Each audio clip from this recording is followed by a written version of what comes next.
Kia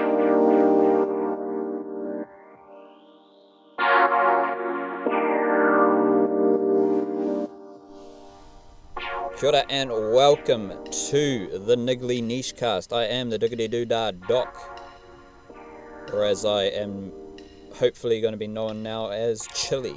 I like Chili. There's a bridge in the South Island called the Chili Bridge, which is rather cool, and I'm always here with the wobbly wildcard, and we are here today to discuss New Zealand Aotearoa Warriors in the 2019 NRL season. The wildcard will probably hate this podcast because he supports the St. George Illawarra Dragons, who are not going to be competing for a top 4 spot this season. Ooh, steady on.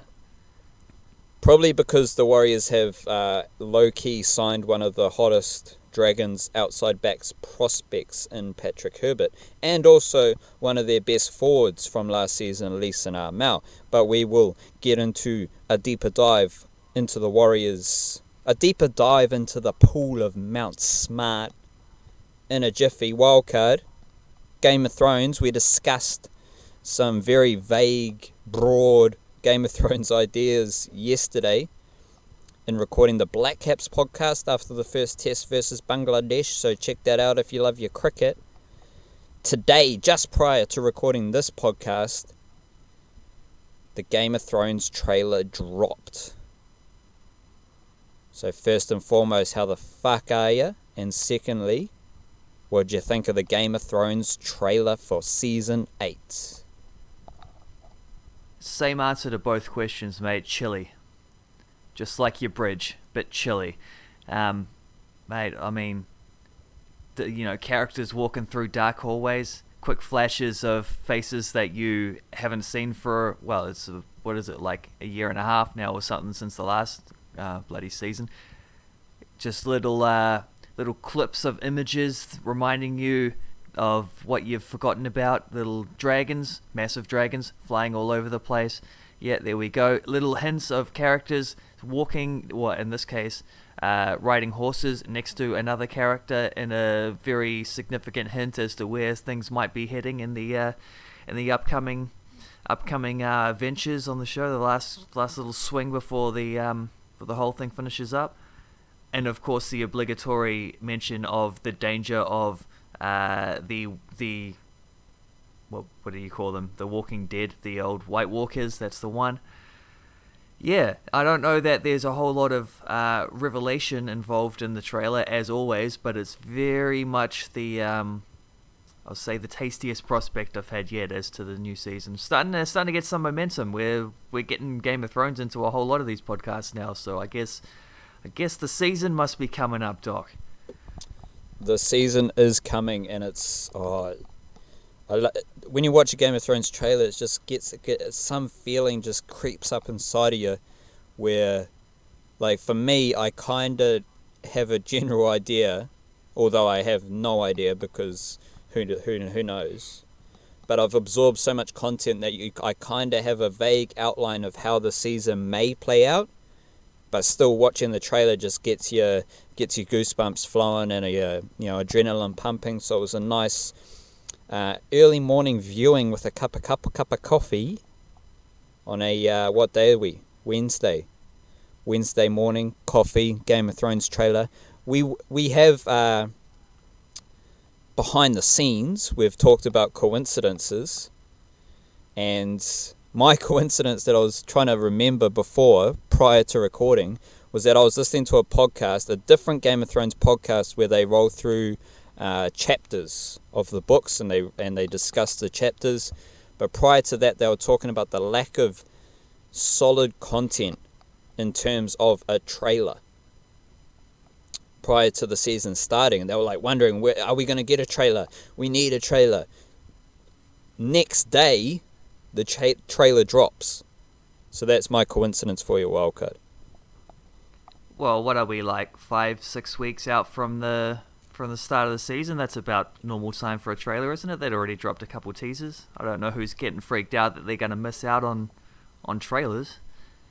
This is the This is the big old marketing ploy, isn't it, in action?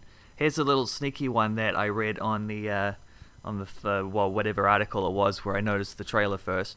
Apparently, old GRRM, Mr. Martin himself, was supposed to film a cameo for the final season, but they film in Northern Ireland, so that involved flying from wherever the hell he lives in America. Probably lives in California now or something like that. I don't know, but that involved flying from America to Belfast, and he decided that he just couldn't fit it into his busy schedule because he's spending all of his time working on the 6th Game of Thrones book. So that's a sneaky one if you're interested. Once the show's finished, you'll have to read the books. Especially because the books are going to be so different.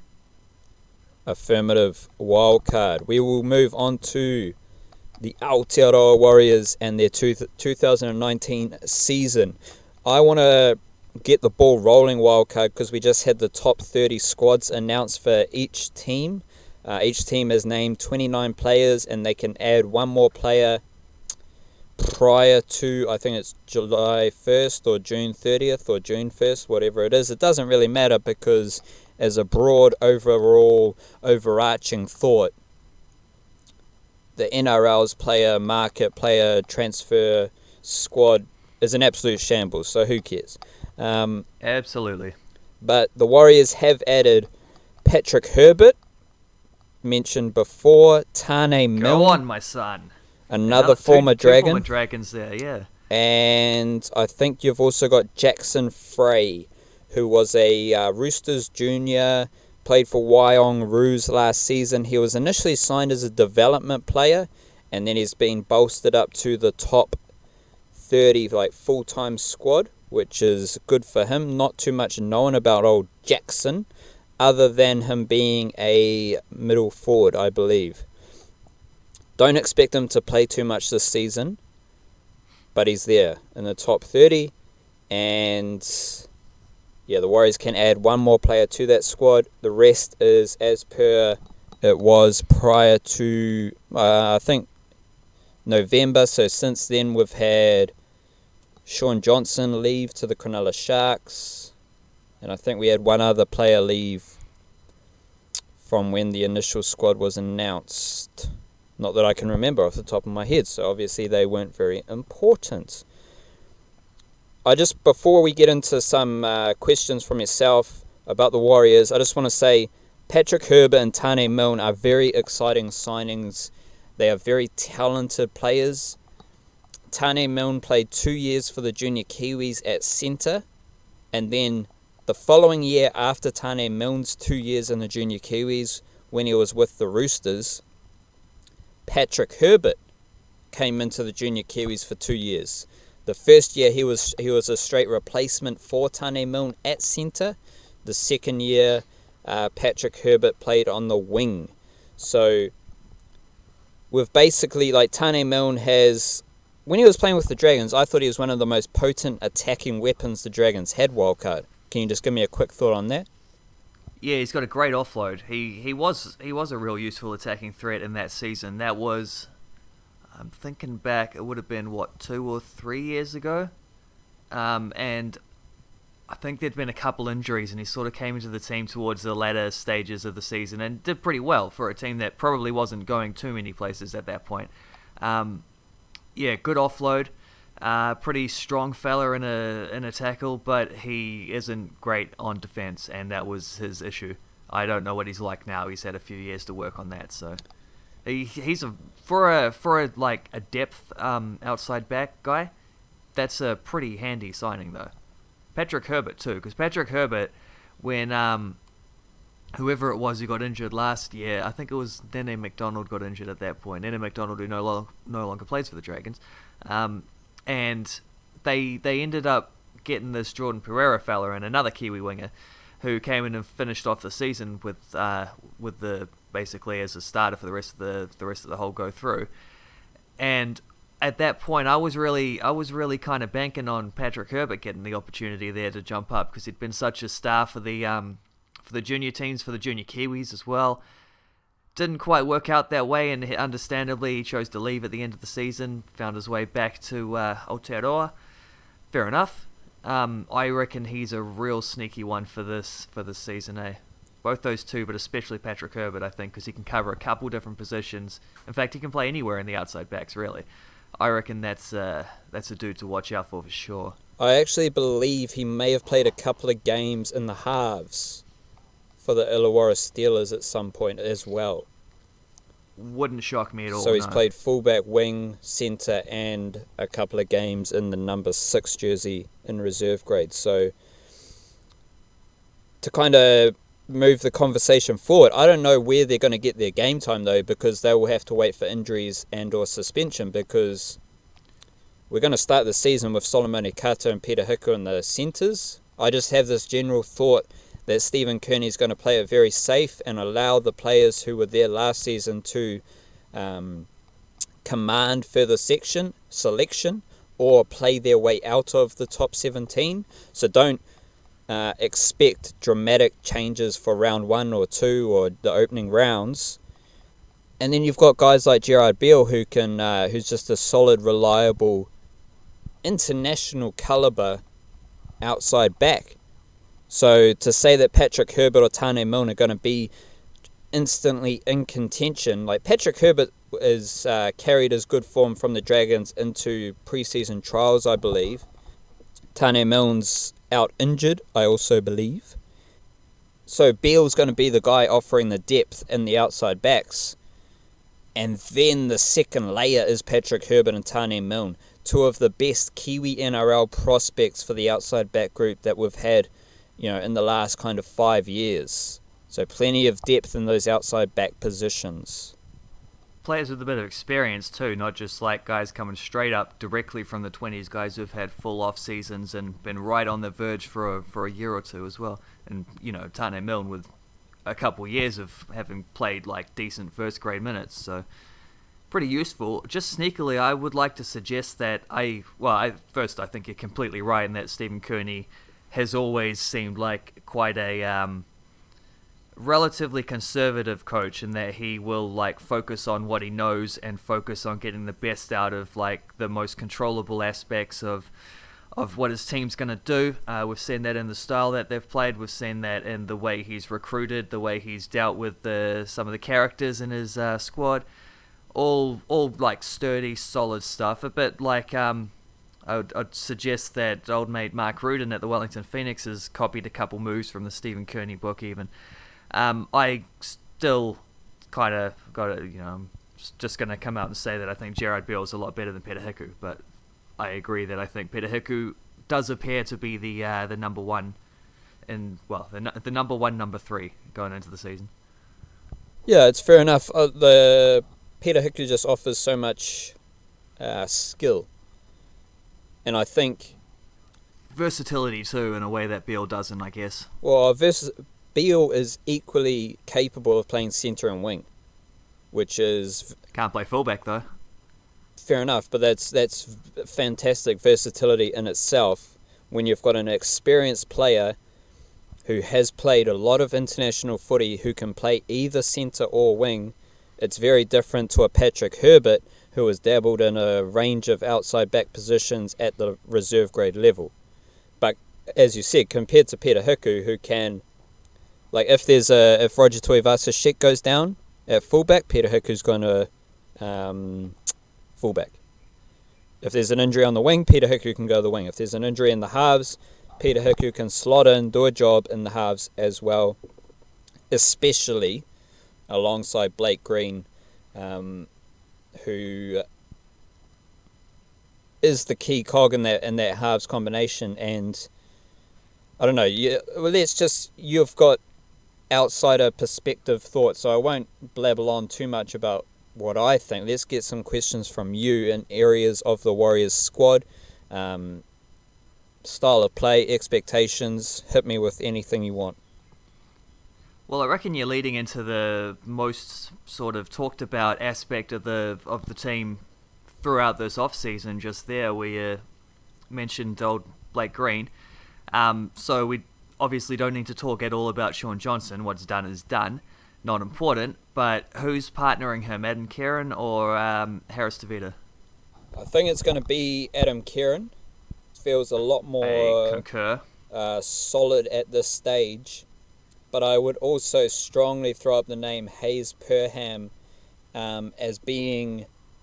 So if Adam Keighran's got the advantage, I reckon Hayes Perham is alongside Chanel Harris-Tavita. And because Hayes Perham isn't going to play a whole lot of fullback. He played the whole season last season, coming straight out of Rotorua Boys High School. Side note, Rotorua Boys High School have given the Warriors Hayes Perham, an outside back prospect by the name of Celestinio Ravu Taumara, who is in the development player list, as well as Tom Ale. All three of those dudes made the National Secondary Schools Tournament team from Rotorua Boys High School, and there is a direct line between Rotorua Boys High and the Warriors. Whether it's First 15 Rugby, whether it's First 13 Rugby League, the Warriors are treating Rotorua Boys High School as a development system, which is a great move. Hayes Perham played the whole season, so he's come straight out of high school. He played the whole season of reserve grade at fullback. But I reckon you're going to have Peter Hiku covering fullback this season, and Hayes Perham is now going to move into the halves for reserve grade and build up his repertoire in the halves, and that's going to put him in a strong position as a halves prospect. And I don't know much about Hayes Perham's kicking game, but he's a dynamic runner of the footy, and that little bit of X factor, I reckon his just footy nous is going to have him alongside Chanel Harris-Tavita in the level below Adam Keighran. Adam Keighran's got a nice kicking game himself. He's got a good left boot off the off the boot and off the tee as well.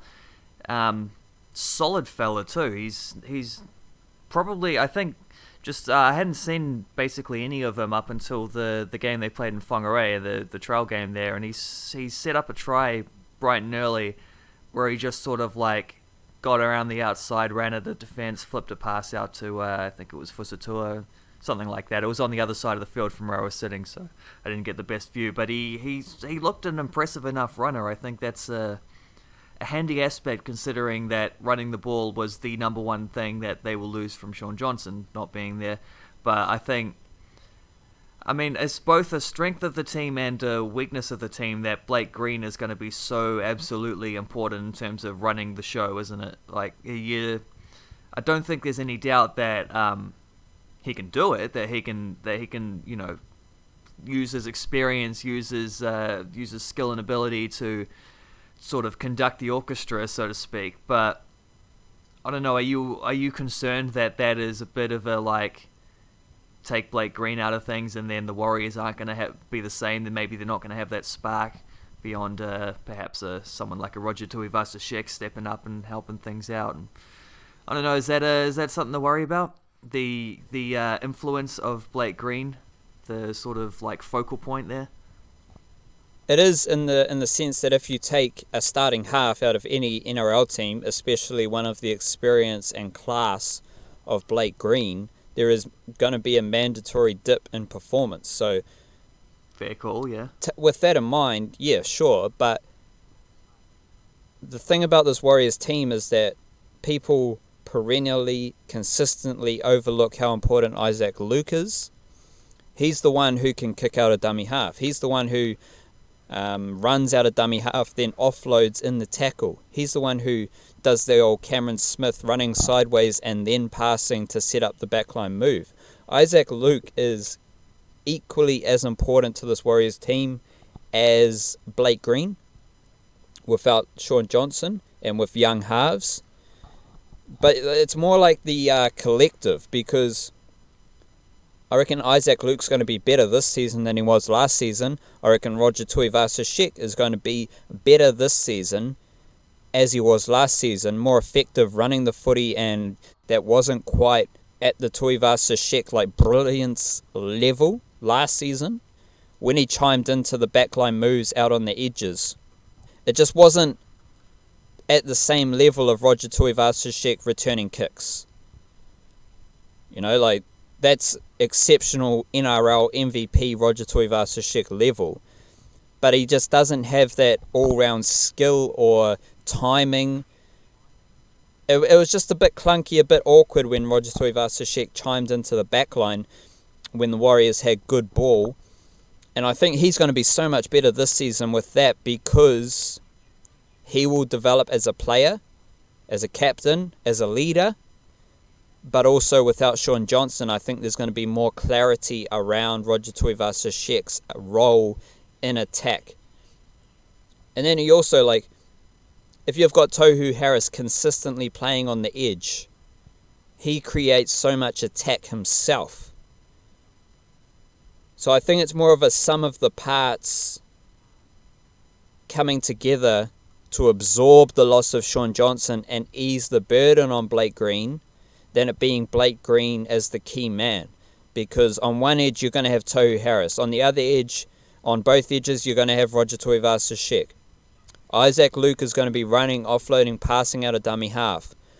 I believe we'll also have Jazz Tavanga coming off the bench to start the season.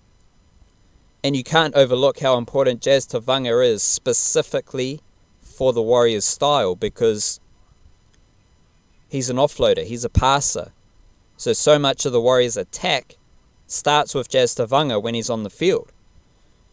All these players are going to get better from last season, from the guys cutting the footy up to the skilled players, and their roles are going to become more prominent, and they're going to help absorb the loss of Shaun Johnson. What about the loss of Simon Mannering? Is that something that's going to sort of hover over this team this season?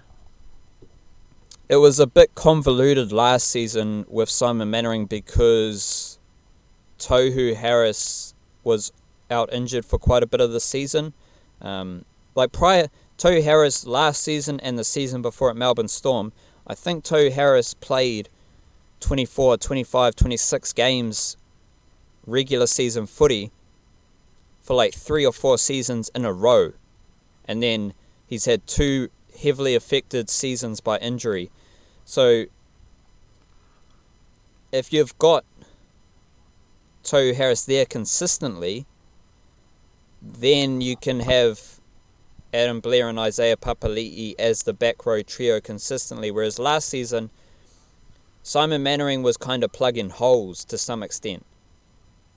He dabbled in a little bit of on the edge. He dabbled in a little bit in the middle. He was reliable, consistent, exceptional Simon Mannering standard.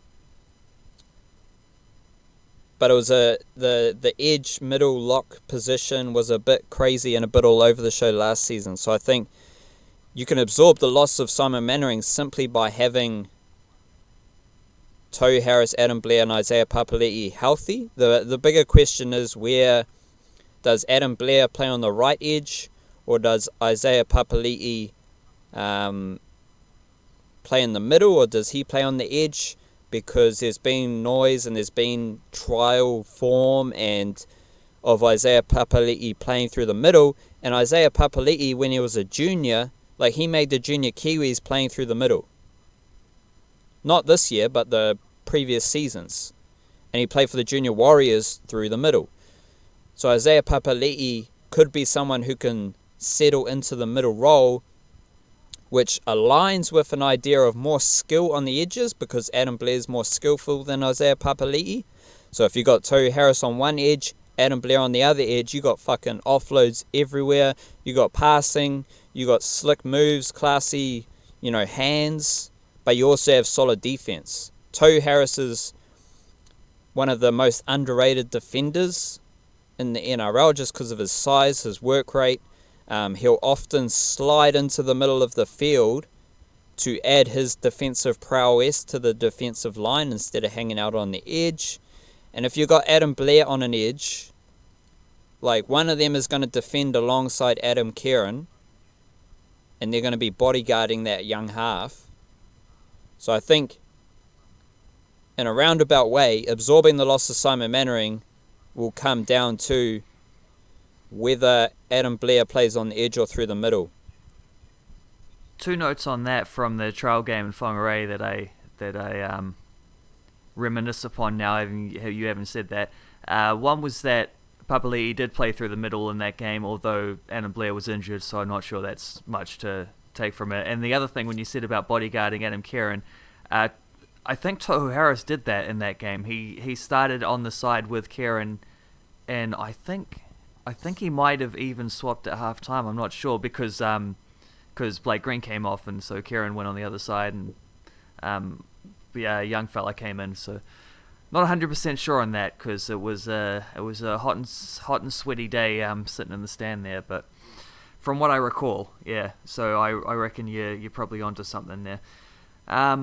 Where else should we go from here? I tell you what. I'll tell you who looked real good in that trial game, and I'll tell you who's looked real good for, I'd say, 3 of the last 4 seasons. His second year with the Dragons wasn't quite as tops as his first or third, and I think he might have been there 4, so I'm not sure. But Leeson Armel.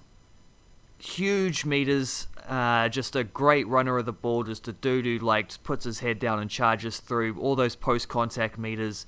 Real under the radar kind of fella who is often coming off the interchange and such. I don't know that he will for the Warriors, so I think he'll probably be a starter there.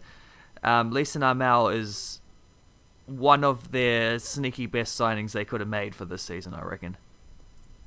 I've written about it with a few different angles over the summer, because Leeson Armel, his stats had him among the best Dragons forwards last season, and he was pretty much second only to Paul Vaughan.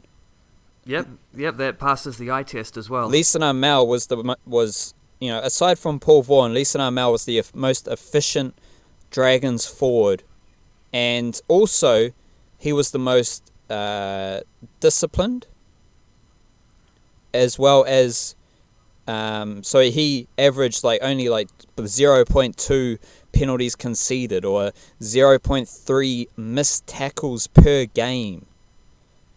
So you're getting the most efficient Dragons forward aside from Paul Vaughan, and you're getting those defensive discipline prowess as well. So it's how can this not be a fantastic signing? Because he's also coming back to the Warriors, where he started his NRL journey with. He's a former Papatoetoe Panther, which is a beautiful thing as well. That's the one. And, he's coming home. This is pretty much his forward pack. He's going to lead the middle crew. He's going to lead by example. And he's going to be putting on a show every week for the Warriors.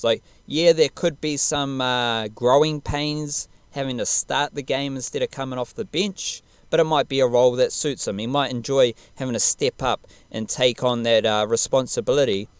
And again, going back to this idea, which is a huge idea with the Warriors at the moment, is player development.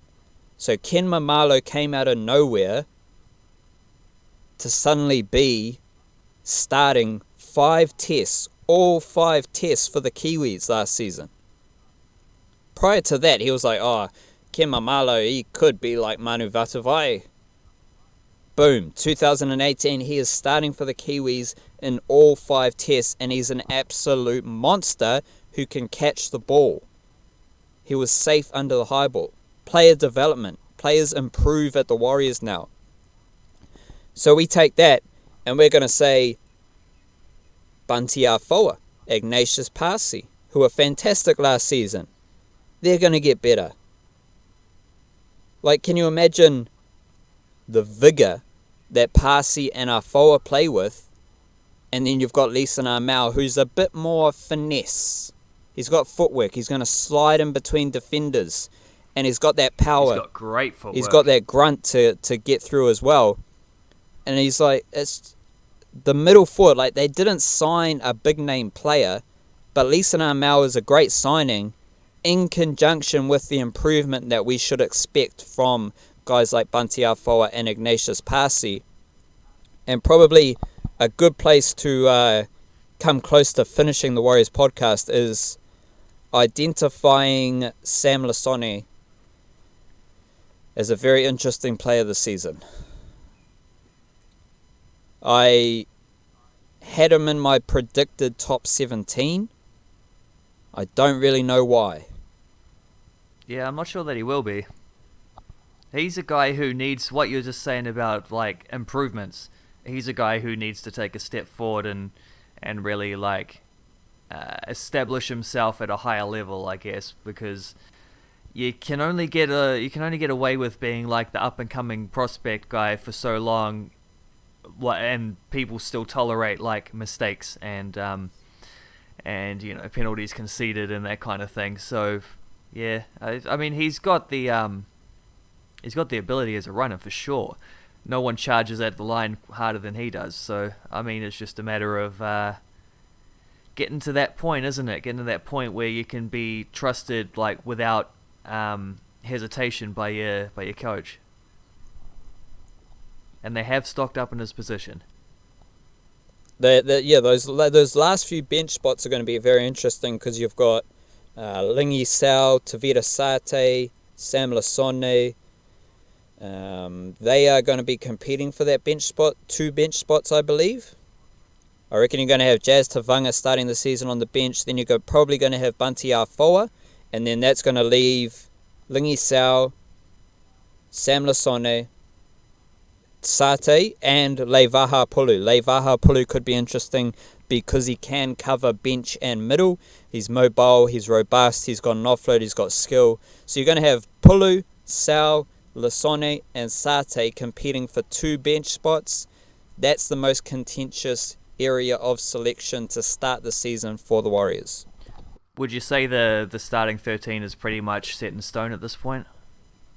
Yeah, it seems to be pretty well set all day. Assuming that you've got the mindset that Stephen Kearney's going to play it safe. If you're a bit crazy and you're a bit disillusioned with the Warriors and you haven't really been paying attention, then you might think that Stephen Kearney's going to come out the gate. He's not going to have Solomone Kata because Kata can't pass and he's shit. No, Stephen Kearney's going to start the season settled. He's going to start the season slow in terms of selection and building his team up. And then, once he sees how the players are performing and how other players are performing in reserve grade, then he's going to integrate changes and work his way through the season, working towards a 17 that can win the NRL championship. And the final thing I would like to pick your brain about is where do you see the Warriors sitting in terms of the wider NRL kind of landscape, which I'd suggest for a few different reasons is a this is going to be an NRL season where quite a few teams are in a little bit of not turmoil but just a state of where they're a little bit below their peak, either coming back down or working their way up. I think it's probably going to be a 2019 season where some it's a little bit open for a team like the Warriors if they can like really play to that potential that they've shown that they're possible of.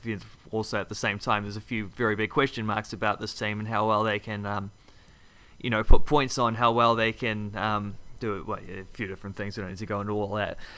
Every team's got their strengths, every team's also got quite a few weaknesses. I'm not sure that the top of the ladder especially is all that stable. The Storm have had a couple changes. I think the Storm are easily the favourites coming into the new season, but the Broncos have got a new coach. The Dragons obviously lost a player or two.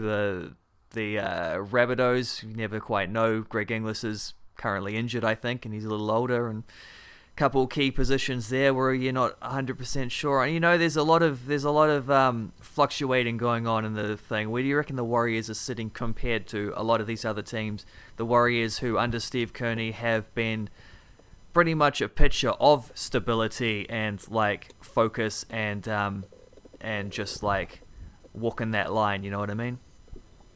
I don't know if it would be crazy to say this is the year, because there's still quite a few unknowns for the Warriors. They are building to a February and March in the coming years where we can say this is the year, because they're going to have young halves who have actually played NRL footy. They're going to have a more established squad. So I can't say that this is the year, but what we have is an NRL landscape that is opening up. Whether it's the clubs who are constantly in a state of flux, whether it is just the absolute shambles and turmoil that the NRL finds itself in with all this off-field dramas and situations and salary cap mess, that because that landscape is opening up and the Warriors are moving in the right direction, I reckon there's a strong chance that those two things align and that they align this season. I think, take the young halves, for example. It's one thing to say that the young halves aren't going to perform, but the flip side of that is what you see. This is the case of second year syndrome, because when you first come on the scene, everything's fresh. Opposition teams don't really know your skill set. They don't know your weaknesses. So that could be a good thing for the Warriors. Well, they made the grand final in Shaun Johnson's first season as a half, didn't they? Exactly. So as long as everyone rises and the player development is there and everything's moving forward, which is like everything at the Warriors gets better season on season under this new regime, I have a sneaking suspicion that the opening up of the NRL landscape suits the Warriors perfectly, and I believe that they can be a top 4 team this season. And if everything's on fire, there's no reason why the Warriors can't win the NRL championship this season. And if you're a Warriors fan here in Aotearoa, we know exactly what Australians are like. We know none of the dramas that come out of Australia's NRL system, even if they do involve Kiwi NRL players who have been in Australia. We know what Australians are like. So none of the bullshit that comes out of Australia is surprising, because it's just Australians being Australians. So if you're a Kiwi, if you're a Warriors fan, you want, it's not good for rugby league and all that bullshit. But if you're a Warriors fan, you want as much drama, shenanigans, as crazy as the shenanigans may be. You want just as much drama coming out of Australia as possible, because all that does is open up the landscape, create a bit of fog around the NRL, and that's where you're going to see the Warriors just starting to build, starting to gain momentum. And we know that the Warriors are a clean club. The Warriors don't get into shit, not under this new regime, and they're like the Warriors' journey of enlightenment is coinciding beautifully with the breaking down of the NRL in Australia. How about that, Wildcard? Yeah, right on, Copper. Pretty well summed it all up. Is there anything else we've got to touch on with the old Wazzers, or? We've gone on far too long. I could talk reserve grade. I could talk Warriors recruitment, because their recruitment of junior players has stepped up 50 levels. They're doing a far better job of getting rugby union, rugby league talent from all corners of Aotearoa. You've got a couple like Patrick Elia in the lower grades. He's from Christchurch. You've got another Canterbury rugby union player in Tahi Bugali, who is from Canterbury. I could go on and on, Wildcard, but just know that the Warriors are in a beautiful position. Yeah, I don't know how many times we've said that before. Deliriously and completely logically, a bit of both. Oh well, I guess there's only one way to find out how it's all going to go, eh? You just got to sit back and put the feet up and find a nice cold beverage and watch a few Sunday afternoon NRL games. A few Friday nighters as well, actually. Maybe the odd Saturday night. Perhaps even a Thursday now and then. Not sure if the Warriors get any Thursday games, though. I think Thursday and Friday games are reserved for Brisbane. It's a beautiful time to be alive, Wildcard. The Warriors NRL season, it's just coming at the right time. We'll just have to revisit this / delete it at the end of the season, depending on how things goes is all. Oh, keep your head up, Wildcard. Kia kaha. Keep your head up. That's the one.